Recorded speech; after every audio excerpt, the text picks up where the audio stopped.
দেখেন জান্নাতে আল্লাহ তাআলা আদম আলাইহিস সালামকে দিয়ে হাওয়া আলাইহিস সালামকে জান্নাতে প্রবেশ করিয়ে আল্লাহ তাআলা আওয়াজ করলেন, ওই গাছের নিকটেও যেও না।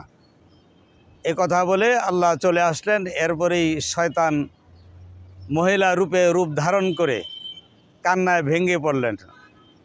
শয়তান মহিলার কান্না শুনে হযরত হাওয়া আলাইহিস সালাম যে জিজ্ঞেস করলেন, কিরো বুড়িমা, আপনি কেন কান্দেন? শয়তান বুড়ি বলল, আমি তো আমার কান্না কান্দি না, আমি তো তোমার কান্দা কান্দি। যে আমাদের কান্দা কান্দন সেটা আবার কি? যে আল্লাহ তাআলা তোমাদেরকে জান্নাতে থাকতে দিয়েছেন এবং বলে দিয়েছেন ওই গাছের নিকটেও যেও না। ওই গাছের নিকটে গেলে তোমরা জালিমদের অন্তর্ভুক্ত হবে। কথা সত্যি নয়।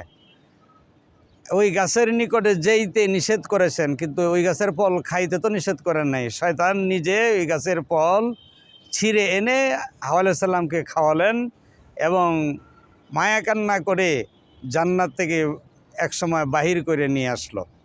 এই জন্যে কান্না দেখেই বিশ্বাস করা যাবে না। অনেক আছে মায়া কান্না। কান্না দুই প্রকার, একটা হলো মায়া কান্না, আর একটা হলো আল্লাহ তাআলার জন্যে জান্নাতে যাওয়ার কান্না।